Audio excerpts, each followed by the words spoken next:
بسم اللہ الرحمن الرحیم۔ السلام علیکم۔ آپ یوٹیوب چینل دیکھ رہے ہیں اور میں ہوں کاشف کھگا۔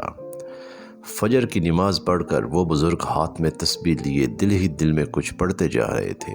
وہ جس باغ کے راستے سے گزر رہے تھے وہاں کچھ لوگ مختلف قسم کی ورزشوں میں مصروف تھے، جن میں بچے، بوڑھے، نوجوان، مرد اور عورتیں سبھی تھیں۔ کچھ چہل قدمی کر رہا تھا، کوئی اپنے اعضاء کو مضبوط کر رہا تھا۔ وہ بزرگ جو محلے میں چچا میاں کے نام سے جانے جاتے تھے، ان تمام لوگوں سے بے نیاز مالک حقیقی کی طرف دھیان لگائے چلے جا رہے تھے۔ کچھ دور چلنے کے بعد اچانک کہیں سے رونے کی آواز آئی۔ انہوں نے آس پاس دیکھا، قریب کے ایک درخت کے پیچھے آواز آ رہی تھی۔ چچا میاں وہاں پہنچے تو دیکھا کہ ایک نوجوان درخت سے ٹیک لگائے دونوں زانوں کے بیچ میں منہ چھپائے رو رہا تھا۔ چچا میاں اس کے قریب گئے اور اس کو آواز دی کہ کیا بات ہے بیٹے، کیوں رو رہے ہو؟ چچا میاں کی آواز پر وہ نوجوان چونک کر اس کو دیکھنے لگا۔ اس کی آنکھیں انتہائی سرخ تھیں، چہرہ بھی کافی ڈراؤنا نظر آ رہا تھا۔ اس کے چہرے پر گھنی مونچھ ایسی لگ رہی تھی کہ کئی سالوں سے اسے تراشا بھی نہ گیا ہو۔ کچھ دیر تو وہ یوں ہی نگاہ حیرت سے دیکھتا رہا، پھر بولا، کیا بتاؤں چچا میاں، میں اپنی پریشانی آپ پہ ظاہر نہیں کر سکتا۔ کچھ دیر تو وہ یوں ہی نگاہ حیرت سے دیکھتا رہا، پھر بولا، کیا بتاؤں چچا میاں؟ چچا میاں نے کہا، کچھ نہیں بتانا چاہتے تو نہ بتاؤ، مگر مجھے بتانے سے تمہارے دل کا بوجھ کچھ حد تک ضرور کم ہو جائے گا۔ وہ نوجوان لڑکھڑاتے ہوئے کھڑا ہوا اور اس کا حلیہ بہت خراب تھا، کپڑے بھی جگہ جگہ سے پھٹے ہوئے تھے۔ پھر یک لخت وہ سیدھا کھڑا ہو گیا اور چچا میاں کی آنکھوں میں آنکھیں ڈال کر بولا، چچا میاں، میں ابلیس ہوں اور میری پریشانی کی وجہ آپ لوگ یعنی ابن آدم ہی ہیں۔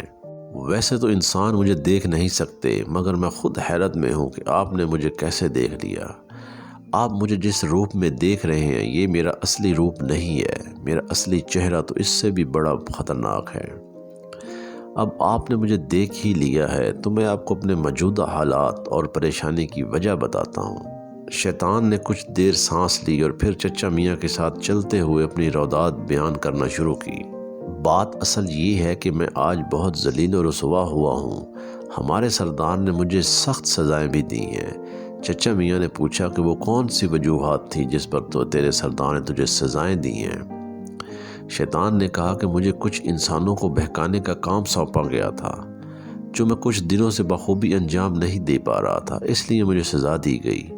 وہ کون لوگ تھے اور تو ان کو کس طرح بہکانا چاہتا تھا؟ چچا میاں نے بڑی بےتابی سے پوچھا۔ شیطان نے کہا کہ میں آپ کو تفصیل سے بتاتا ہوں، آپ صرف سنتے جائیے۔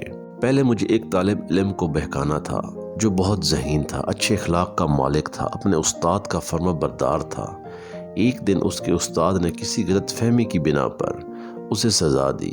اب میرا کام یہ تھا کہ میں اس کے دل میں استاد کے لیے نفرت پیدا کروں اور اس کے استاد کے خلاف بھڑکاؤں، اور میں اس کام کے لیے اگلے دن اس کی کلاس میں پہنچا تو کیا دیکھتا ہوں کہ وہ اپنے کچھ گھنڈا صفت دوستوں کے ہمراہ استاد کی پٹائی کر رہا ہے اور استاد کے منہ پر کالک مر رہا ہے۔ مجھ سے پہلے ہی اس کے دوستوں نے اسے بہکا دیا۔ یہ دیکھ کر تو میں خوش ہوا، چلو کچھ کرنے سے پہلے ہی کام بن گیا۔ پھر میں وہاں سے اپنے دوسرے کام کی طرف بڑھا۔ میرا دوسرا کام یہ تھا کہ کسی نیک اور ایماندار تاجر کو حرام کمائی کی طرف مائل کروں۔ اس کے لیے میں نے ایک سیٹھ کی طرف گیا، کیونکہ ایمانداری کے لیے شہر میں ان جیسا کوئی مشہور نہیں تھا۔ میں نے کچھ دیر ان پر اس غرض سے نظر رکھی کہ اس کی کوئی کمزوری نظر آ جائے اور اس سے میرا کام آسان ہو جائے۔ کچھ دیر بعد کیا دیکھتا ہوں کہ سیٹھ جو سارے شہر میں ایمانداری کے لیے مشہور ہے، اتنی صفائی سے اپنے مال میں ملاوٹ کرتے ہیں، کسی کو خبر بھی نہیں ہوتی۔ پھر کچھ دیر اور ٹھہرنے کے بعد معلوم ہوا کہ وہ دھوکہ دہی، حرام خوری، ملاوٹ جیسے تمام برے کاموں میں ملوث ہے، تو میں وہاں سے بھی ناکام اور نامراد لوٹا۔ اس کے بعد میں سیدھا مسجد کی طرف گیا، کیونکہ میرا ایک اور کام یہ تھا کہ میں کسی خوش و خضوع سے نماز پڑھنے والے کی نماز میں خلل ڈالوں۔ مسجد میں نے ایک شخص کو دیکھا جو بہت اچھی نماز پڑھ رہا تھا، طویل سجدے کر رہا تھا، بہت دیر تک تلاوت میں مشغول رہتا۔ میں نے سوچا اسی کو بہکانا چاہیے، سردار خوش ہو جائے گا۔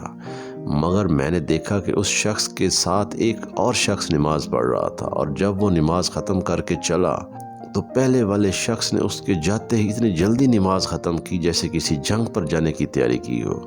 میں سمجھ گیا میں تو صرف اس کی نماز میں خلل ڈالنے آیا تھا، مگر یہاں تو اس کے دین میں ہی خلل تھا۔ وہ شرک اصغر یعنی ریاکاری میں مصروف تھا۔ اس کے ساتھ نماز پڑھ رہا تھا اس کا ایک قریبی دوست تھا، اور یہ صرف اس کو دکھانے کے لیے اتنے طویل نماز پڑھ رہا تھا اور لمبے لمبے سجدے کر رہا تھا۔ وہاں پر بھی مجھے ناکامی ہوئی اور بہت افسوس ہوا کہ آج ابھی تک ایک کام بھی نہیں کر پایا۔ پھر اس کے بعد میں نے کئی لوگوں کو بہکانے کی کوشش کی۔ ایک برقع پوش حجاب کی پابند لڑکی کے پاس گیا اسے بہکانے کی غرض سے۔ کچھ دیر بعد پتہ چلا کہ وہ برقع کے اندر اپنے کسی غیر مسلم عاشق سے موبائل پر باتیں کرنے میں مشغول ہے۔ پھر کیا بتاؤں، میں جہاں بھی گیا مجھے ایمانداری کے لباس میں بے ایمان لوگ، بے عمل عالم، مفاد پرست لیڈر، بے حیا عورتیں، بد کردار شوہر، نافرمان اولاد اور اسی طرح کے لوگوں سے ملاقات ہوئی۔ ڈھونڈنے پر بھی مجھے کوئی کامل ایمان والا نظر نہیں آیا۔ ہنسی آتی ہے مجھے حضرت انسان پر، فعل تو خود کرے اور لعنت شیطان پر ڈالے۔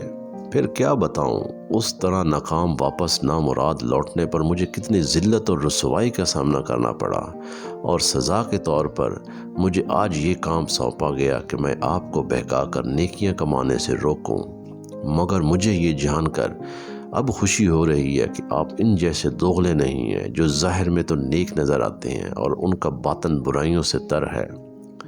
آپ کا ظاہر بھی صاف ہے اور باطن بھی۔ آپ کو بہکانا میرے لیے ایک چیلنج رہے گا، اور اگر آپ کو نہیں بہکا پایا تو کم از کم اتنا تو کہہ سکوں گا کہ میں نے ایک کوشش کی تھی۔ تو چچا میاں نے پہلے تو لا حول ولا قوت پڑھ کر شیطان کو بھگا دیا، پھر اس کے جانے کے بعد مسکرانے لگے۔